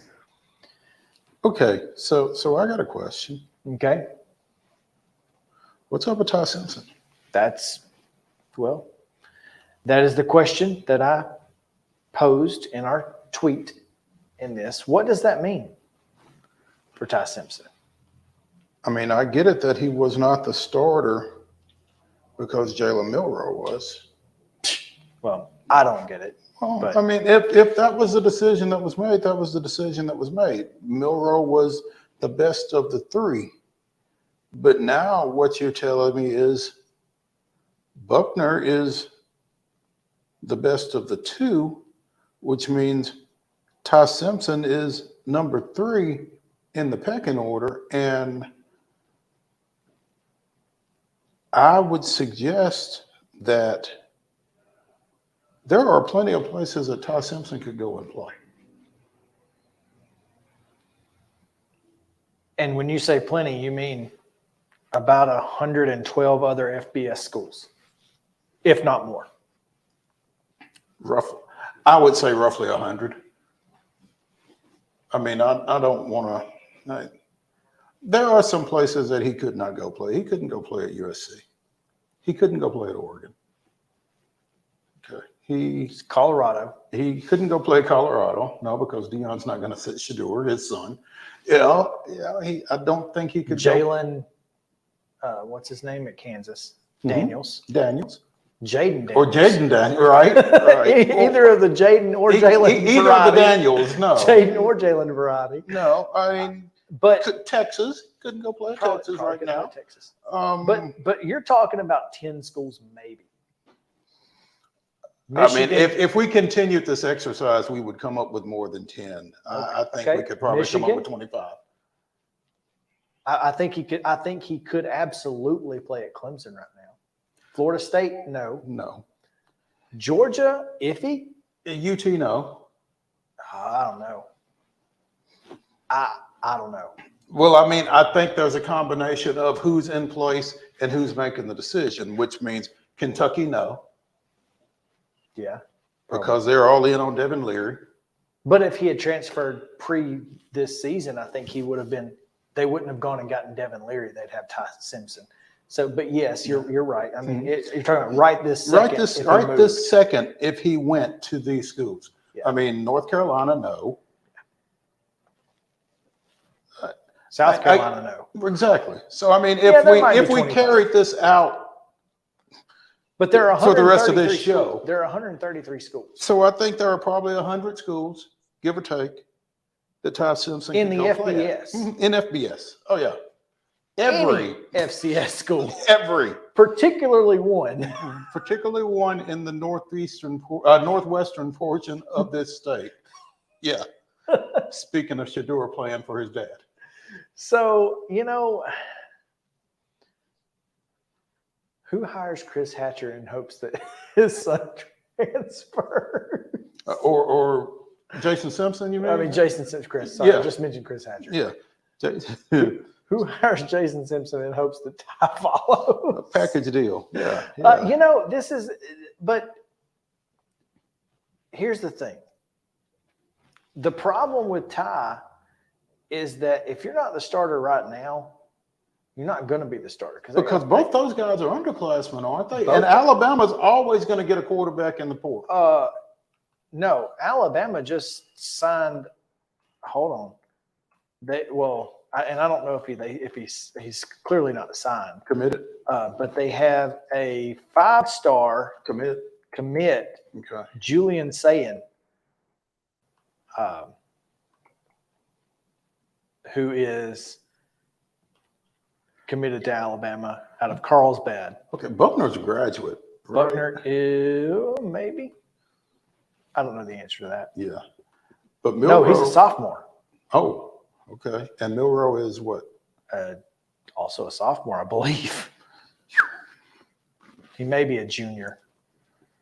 Nope, sophomore. So they're all three sophomores. Now, I don't know if Ty redshirted or not. Ty may have redshirted. He redshirted last year, so he is a freshman. So he's a freshman. So he's got 3 years left after this year. Right. And a free transfer. And one free transfer. Somebody's going to get a really good quarterback. And I don't understand why he's not getting the opportunity that I feel like again, going into fall practice, Ty was the starter. Milroe was like third. No. But he had experience. Mm-hmm. And that's something that Nick Saban values very much. Understandable. And I guess Buckner's experience with Tommy the OC Rees is going to make a difference. He was Notre Dame starter till he got hurt in the second game last year. Now, granted, they didn't look very good. Who was it? Was it Ohio State? They almost beat last year in week 1. I feel like it might have been Ohio State that they played in week 1 last year. So, I mean, there's that. He was In 2022, is 46 of 83 for a 55% completion rate, 651 yards, 3 touchdowns, 5 picks.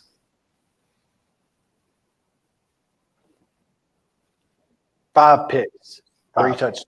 Mm-hmm. Doesn't seem good. It's not great, especially for a head coach who values possessing the ball the way Saban does typically. Again, from what I understand, Dylan Lonergan is in the mix at this point too. So look, I don't know what Alabama's going to do at quarterback. Thing is, I don't know what Ty Simpson looks like at the professional level or at the collegiate level. I only know what he looks like at the high school level, and it's pretty darn good. Mm-hmm. But again, I saw him play against 3A competition. It's certainly not the FBS level. No, it's not. If all of their quarterbacks are equal, this team's going 9-3. If they find somebody who can hang on to the football and find somebody who can make their passing game somewhat decent, mm-hmm. they can win 10 ball games. We're going to find out. I don't know how much we're going to find out because it's South Florida. But we're going to find out what Alabama thinks of their quarterback situation. Yeah. How long does Buckner play? Does Ty Simpson come in? I think that's a fair question. Does Buckner go post to wire against South Florida, or does somebody else play? And if so, who is it? Are they all? Because if they play more than one quarterback and Ty Simpson does not play, he'll be out. Mm-hmm. He's done. And should be. So maybe worth watching just for that reason. Just to find out. Yeah, absolutely. Mo, before we get in, because we got about 10 more minutes, I tweeted or texted something to you last night about a situation in Alabama where 2 football players at Tuscaloosa County were awarded. Hold on. B-dubs. Hold on. Gift cards. I may have. Austin Eckler status has been changed from questionable to doubtful against Tennessee. Here's the thing. Tennessee's defense is the Titans' defense, rushing defense is number 1 in the league. So don't chance your star getting hurt anymore running into Jeffrey Simmons than you have to. But yeah, so did Jeffrey Simmons find a football game to go to tonight? I hope he did. I hope he did. Jeffrey Simmons tweeted out last night. What is it? At Grind Simmons? Yeah, at Grind Simmons. At Grind Simmons, 94. 94. Any good high school football in Nashville? Trying to start back going to a game every Friday. And there were plenty of options. There were plenty of options. Including from Justin Kulik 12. Check out at Main Street Preps. Covers every county in the Mid-State at the high school level. Good job, JK.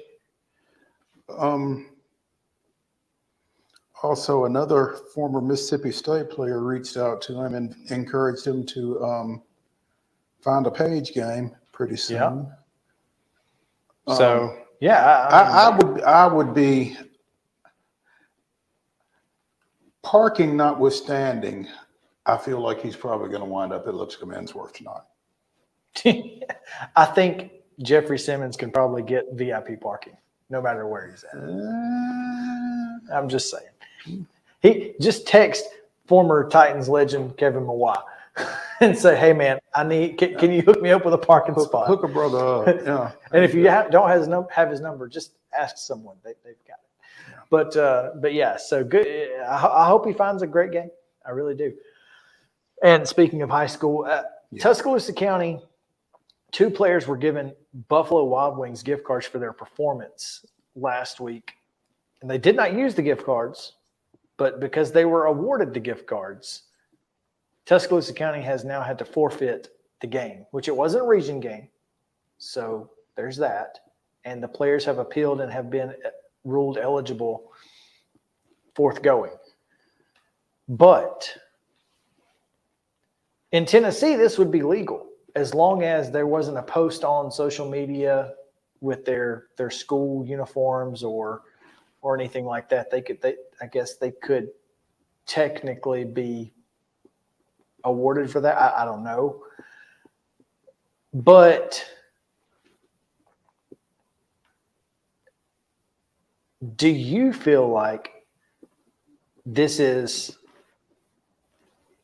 something that we should be policing in high school sports? I think there's a slippery slope. But I think it's a slippery slope. I'm not sure I don't want to go down the slope, though. I think it should be policed for the fact that, you know, a $20 gift card could become a $50 gift card, could become a $500 gift card. And where does it stop? I think that's the slippery slope that you have to be concerned with. I wouldn't be concerned with it. Why? If it's based on their play on the field, they should. To me, it's no different than kid gets an A on the spelling test and gets a free coupon for a McFlurry, right? We're not telling kids they can't take the next spelling test because they can't enter the spelling bee because they got a McFlurry coupon for making an A on the spelling test. I mean, it's results based. My problem is, look, I don't care. I think high school kids should be able to get paid. I don't for results. I mean, I think there's issues with recruiting, but if it's results based, but I think it's the recruiting that is the residual concern, because if I'm school A and I'm giving results-based rewards. But it's not schools. It's Buffalo Wild Wings. Oh, okay. But yeah, I'm okay.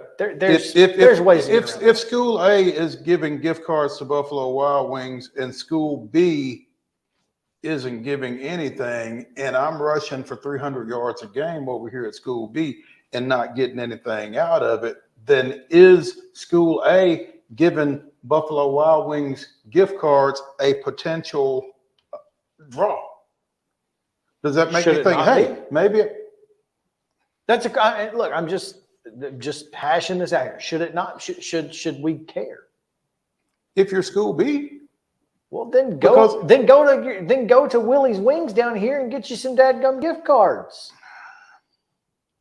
in exchange for advertising. I mean, everyone has an opportunity to do the same things. If you ain't got nobody at your school that's able to sell it, that's on you, homie.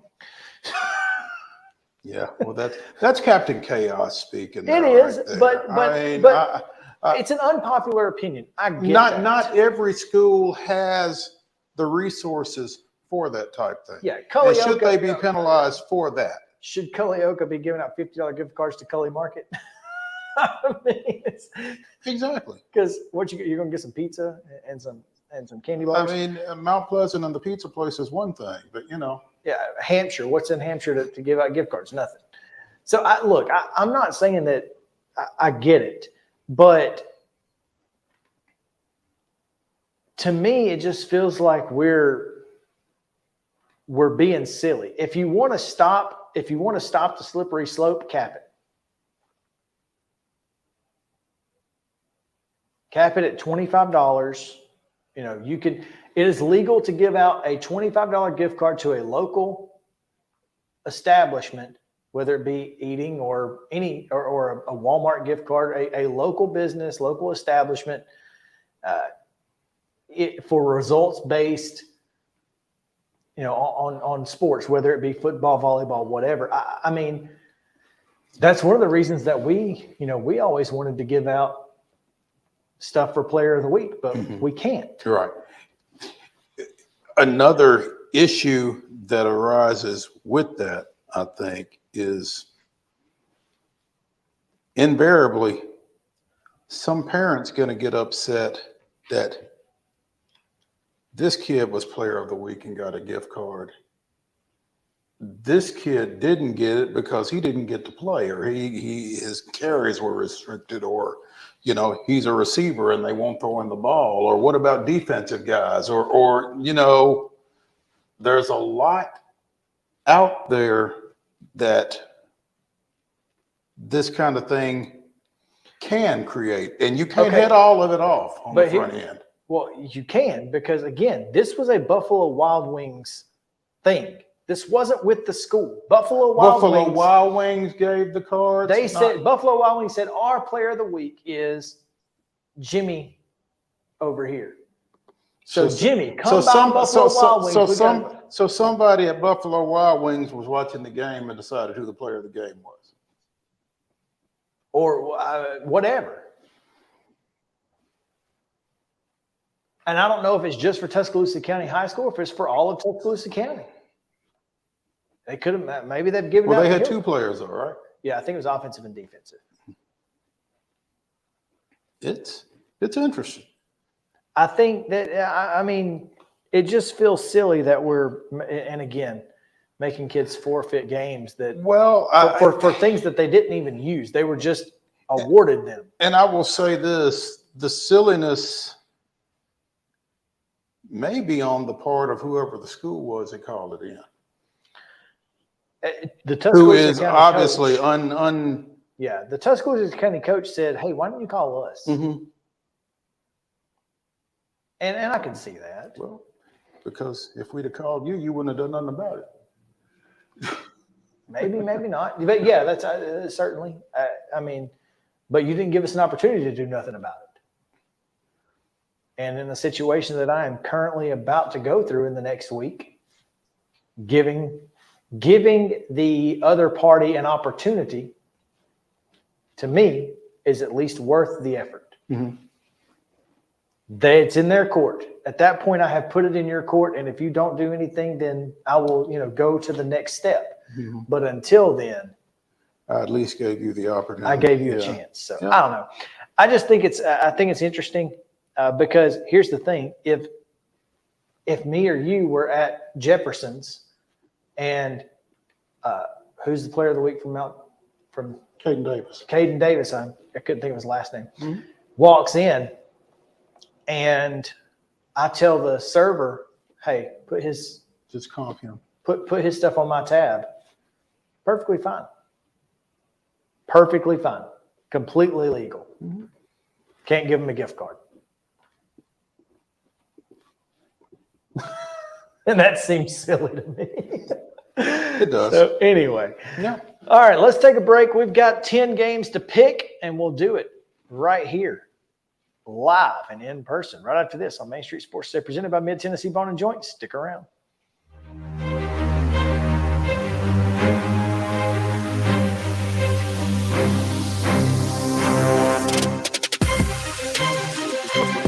Mid-Tennessee Bone and Joint treats your orthopedic injuries and existing conditions. Our trained physicians will get you back in the game faster. Contact us at 931-381-2663 or www.mtbj.net. With Lee Company technology, the best handymen are hands-off. Lee Company techs have been using visual findings and other smart technology tools for years to add transparency and virtually take customers along. You see what we see, whether we're in a crawl space or on a roof. With Lee Company, technology helps us help you, no matter what's happening in the world or at your house. Jones & Lang Sporting Goods here in Columbia has been outfitting teams, officials, and anybody else from T-ball to college for 50 plus years. Be sure and check them out at 931-388-8060 or online at jonesandlang.com. Jones & Lang Sporting Goods, the look of a winner. Zion Christian Academy, zioneagles.org or 931-388-5731. You can schedule your appointment. Go tour their campus. It is beautiful over there, and you're definitely going to want to see it. Again, it's zioneagles.org. Give them a call, 931-388-5731, and schedule your tour today. Did you know that up to 80% of us will experience back or neck pain during our lifetime? Many of you are offered surgery or addictive pain pills to relieve your chronic pain. At the Dr. Gill Center for Back, Neck, Chronic Pain Relief, we have been leading the way to better health, naturally, and have helped tens of thousands of people right here in Middle Tennessee for the past 30 years. I came to Dr. Gill about 10 years ago after my local doctors recommended surgery. I knew about Dr. Gill and wanted to see if he could help me. 10 years later, I am pain free, no surgery, and no pain pills. Surgery is scary, and over 40% of all back surgeries fail, creating a cycle of surgery and pills. There is a safer solution to your chronic pain. Make the call to the Dr. Gill Center for Back, Neck, Chronic Pain Relief today and get your life back. This office visit is normally $299, but call today and receive your initial consultation, report of finding for just $49. But hurry, this offer won't last long. Call 615-768-8743. That's 615-768-8743. You can't see the sights without the sounds. From the crack of the bat to the roar of the crowd and everything in between, discover what Hit City has to offer. Spend your nights cheering on the Nashville Sounds at First Horizon Park with giveaways, fireworks shows, theme weekends, and more. Single game tickets are on sale now. Visit NashvilleSounds.com to claim your seat today. Mid-Tennessee Bone and Joint has been the official sports medicine provider for Maury County Schools for more than 40 years. We specialize in orthopedic service, and our Ortho Quick Walk-In Clinic lets you bypass the ER. Visit us online at www.mtbj.net.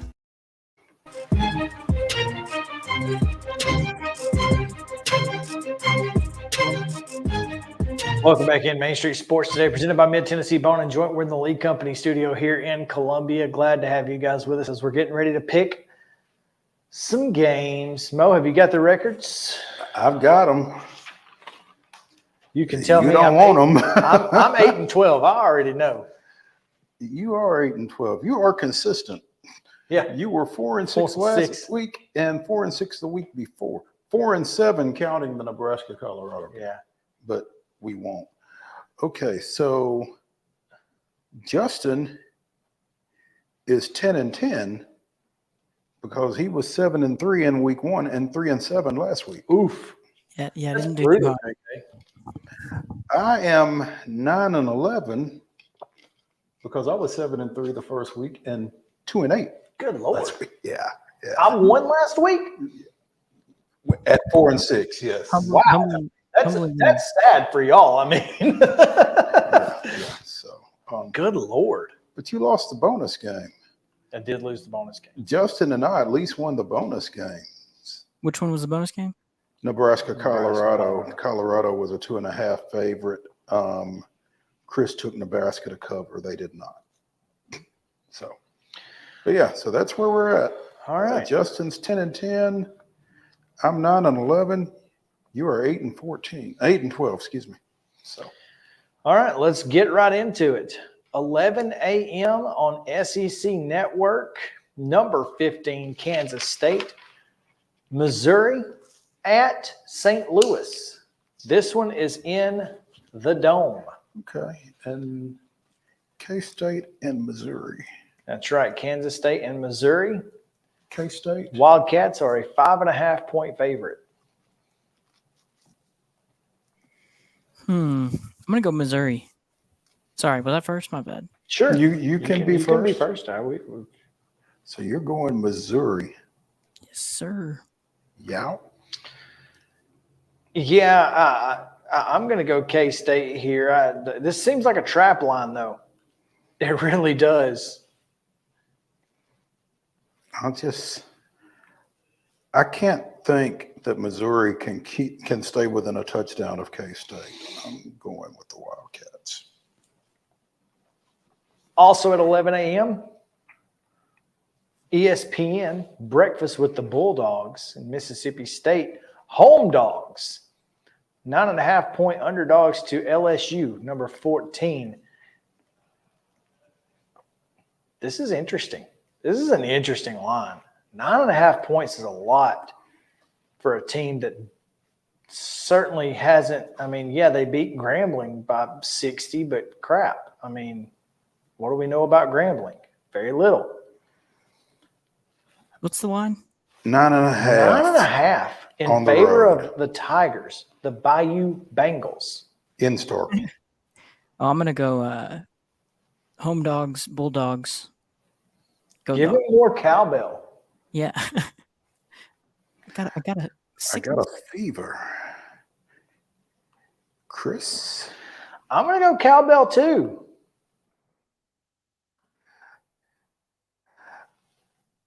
I'm going to go with the visiting Bayou Bengals just for the fact that if they are the team that they're supposed to be, they should be able to beat Mississippi State by 10. Oh, Zach Arnett's got Mississippi State playing well. They've still got Will Rogers. I don't know. I don't know. It's certainly that one's probably the most, pick 'em game of the week. It's very intriguing at 9.5, I think. Don't touch it. 11 a.m. on Fox. Going to Champaign. The Birds are 14.5-point dogs to Penn State, number 7 in the country. Penn State, how much? 14.5. 14.5-point favorites at Champaign. And the Illinois Burt Balloons. 14.5 seems so accurate. Like, you know what I mean? They're pretty good at this stuff. Yeah, I feel like that's going to be exactly what it is. I'm going to go Penn State. So you got to figure out one way or the other. You're going Penn State? Yes, sir. Oh. Yeah. Yeah. I'm interested in Luke Altmaier, but not to the point that and again, I still think Illinois is going to end up in the Big Ten championship game just because I think the West is such a crapshoot. But I'm going to go Penn State here by 17. You know what? I believe I picked Penn State for the B1G championship game. But this is the type game to me that Burt just kind of hangs around in. He does. And doesn't let Penn State get comfortable, especially in Champaign. I'm going with the Illini.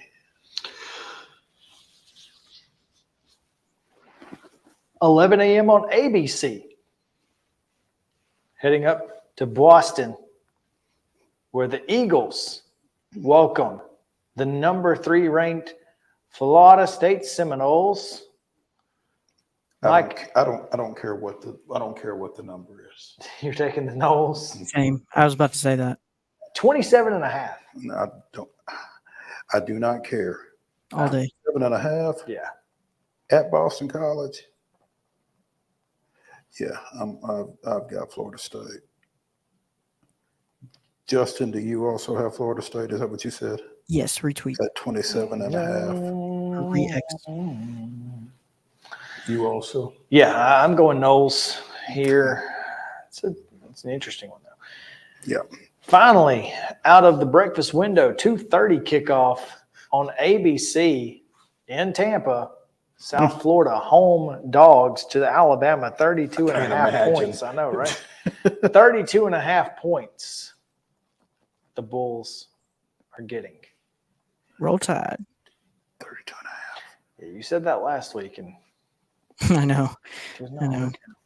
Don't give him a hard time. I said it last week as well. 32.5 feels like a lot of points, especially with the quarterback situation apparently being what it is for Alabama. But I'm kind of a mindset that as long as the quarterbacks don't screw it up for Alabama. They cover. So I'm going to take Alabama. Well, it's pretty funny because both teams' passing leader and rushing leader are the same person. One of them, however, is not going to be starting. So there's that. Yeah, I don't know who. I don't know who South Florida has played at this point. They're 1-1 on the season. Let's go take a look. They lost to Western and beat FAMU.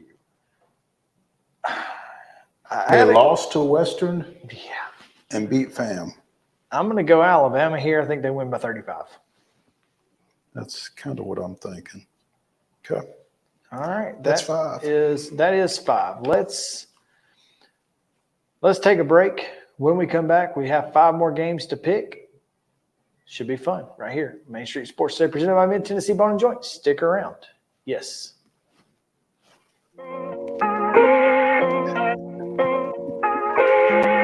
Mid-Tennessee Bone and Joint treats your orthopedic injuries and existing conditions. Our trained physicians will get you back in the game faster. Contact us at 931-381-2663 or www.mtbj.net.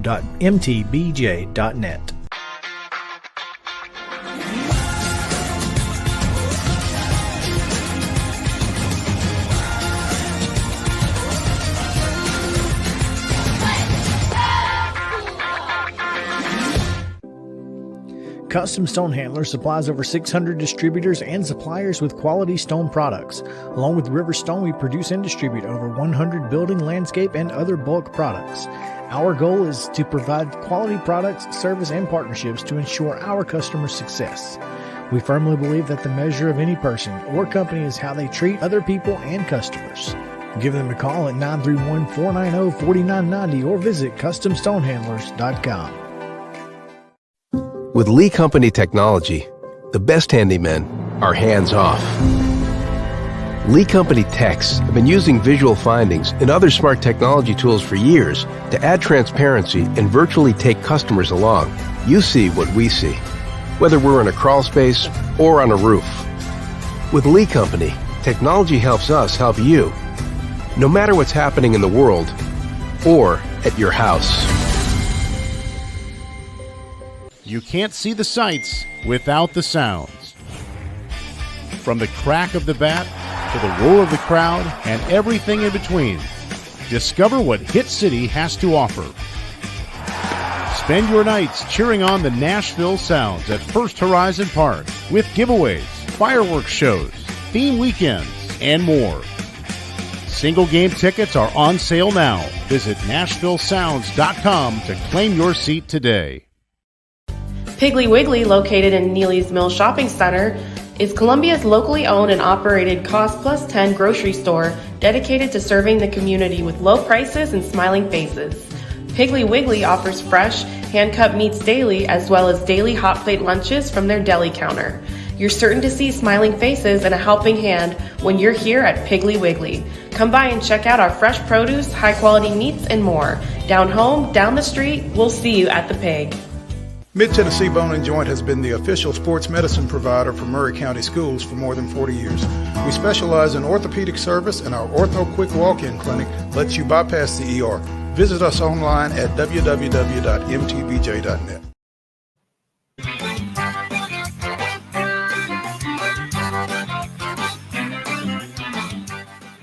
Welcome back in Main Street Sports Today, presented by Mid-Tennessee Bone and Joint. Chris Yao, Mo Patton, Justin Kulik on the controls.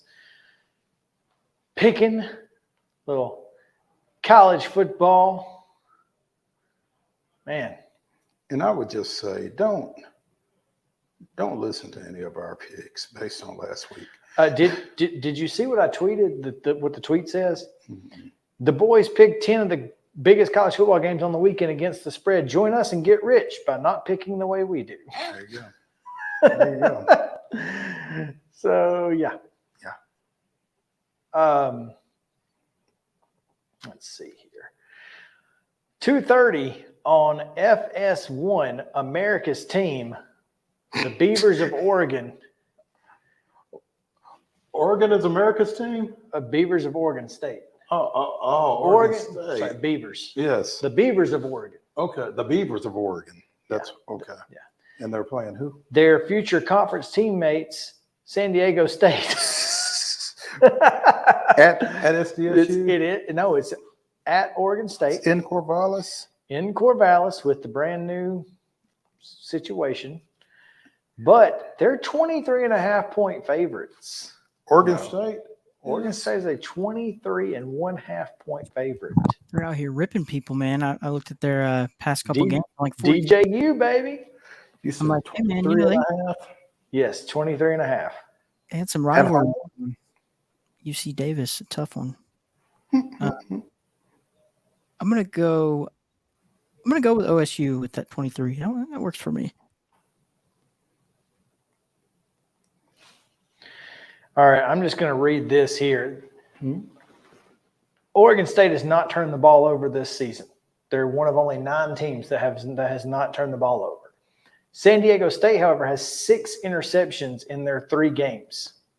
That's second most nationwide. They are 7-5 against teams from the Pac-12 since 2016. And 3-3 against top 25 ranked opponents since 2017. I got to go Aztecs to cover this one. I think Oregon State wins it, but I got to go Aztecs to cover.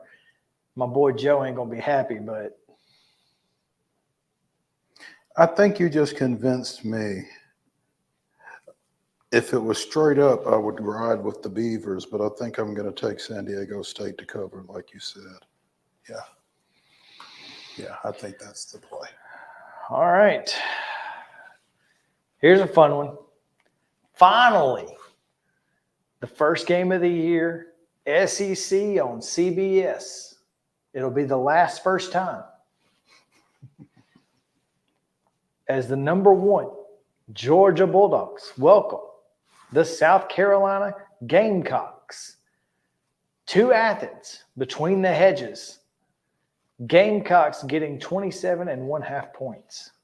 27.5.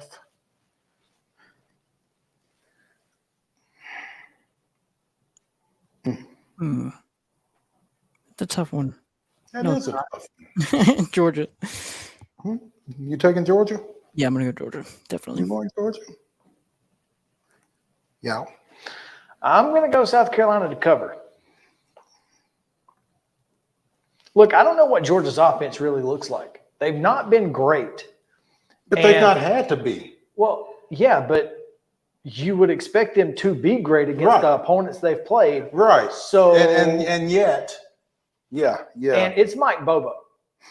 It's Mike Bobo. That's enough for me. So I got Gamecocks to cover here. I think this is going to be closer, a lot closer than Georgia fans want to admit it's going to be.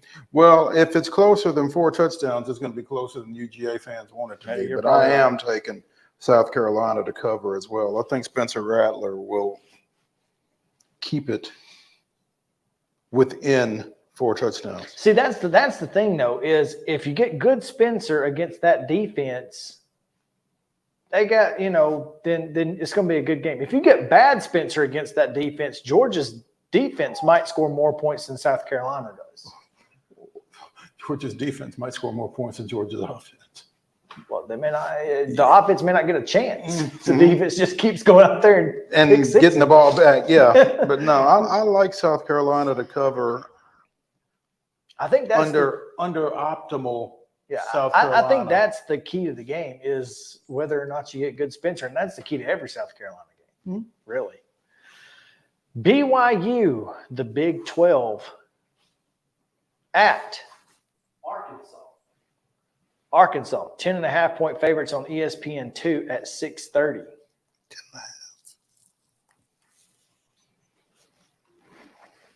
I'm going to go BYU on this one.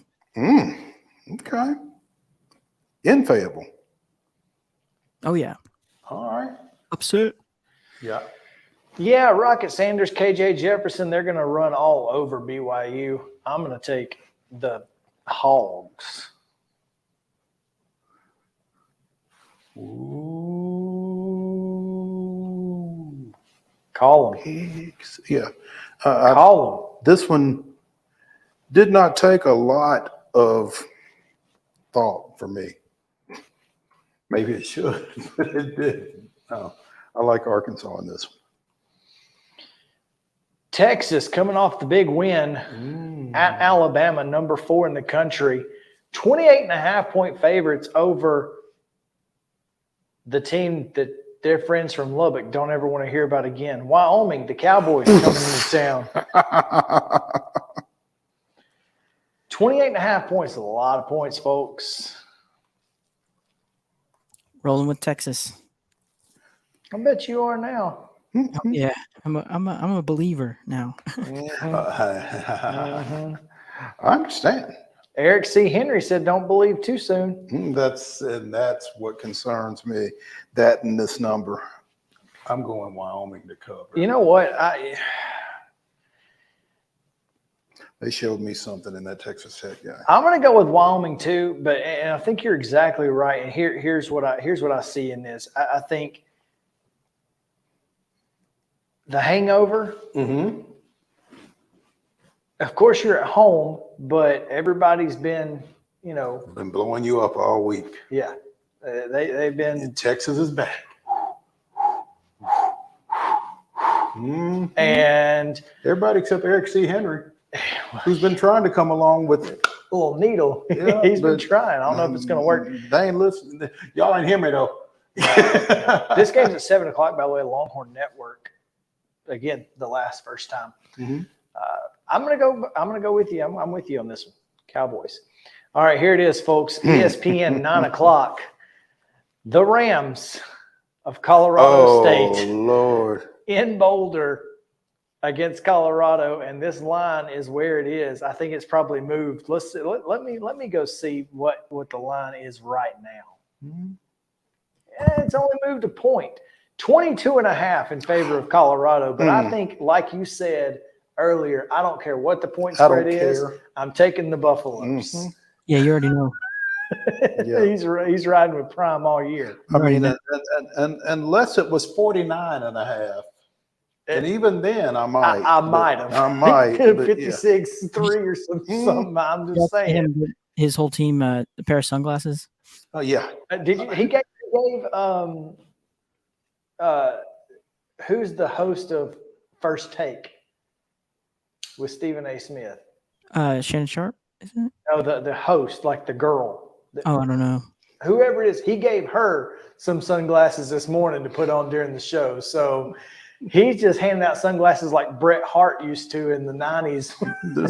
This kind of reminds me of the defensive coordinator from Remember the Titans. I don't want them to gain another yard. You know what would be hilarious though? If CU or Colorado State would release on their social medias trying to match Deion Sanders talking to his players, have their coach talk to the Colorado State players. It'd be so fun. They made it personal. Well, Yeah, okay. yeah. All right, bonus game. Bonus game. Tennessee at Florida. Okay, I was wondering where that was. Okay. Bonus game. Tennessee, number 11 Vols, headed to the swamp at Florida Field. Vols are 5.5-point favorites in this one. Have not won in Gainesville since 2003. I was still in high school. Justin may have been in diapers. He may not have been alive. I'm not even sure. So I was 8. So diapers it was. Wow. Should have left the age out, JK. Oh, man. All right. Game time weather, only 86 degrees for this 6 o'clock kickoff. What you got, JK?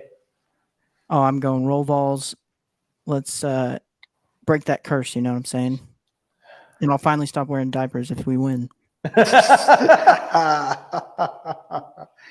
Y'all got battered ball syndrome. I do have BVS, and I'm going Gators because I think we win by a field goal. Oh, did that feel horrible? Coming out of that had to be hard to say right there. No, it's BVS all day. We talked about it earlier this week, and I think the running game is going to be the key to this ball game more so than anything Joe Milton and Brew and Squirrel and those guys do. But I think they can do enough. I think UT covers. I almost feel like this is a blowout for Tennessee or a close loss. I think Tennessee needs to blow them out if they're going to win. So I don't know. I'm praying for that field goal win. I think Tennessee wins by double digits. All right. I hope you're right. I will gladly be wrong on this. I think Tennessee wins by double digits because I just don't think Florida's that good. They weren't very good last year, but they had Anthony Richardson, who played lights out against Tennessee. Newsflash. Graham Mertz is not him. Anthony Richardson. So you might be right. And Billy Napier is still Billy Napier. Yeah. All right, there you go. That is it. Come back with us on Monday, 2:00. We'll react to everything that took place over the weekend. Titans, Vols, SEC football, college football around the country, all of that. Tonight, follow him from Columbia Central at Lawrence County at Chris Yao 14. Follow me from Donaldson Christian for Columbia Academy at @NoPatent_sports. And at Main Street Preps for coverage across the state. Until next time, we'll see you down the road.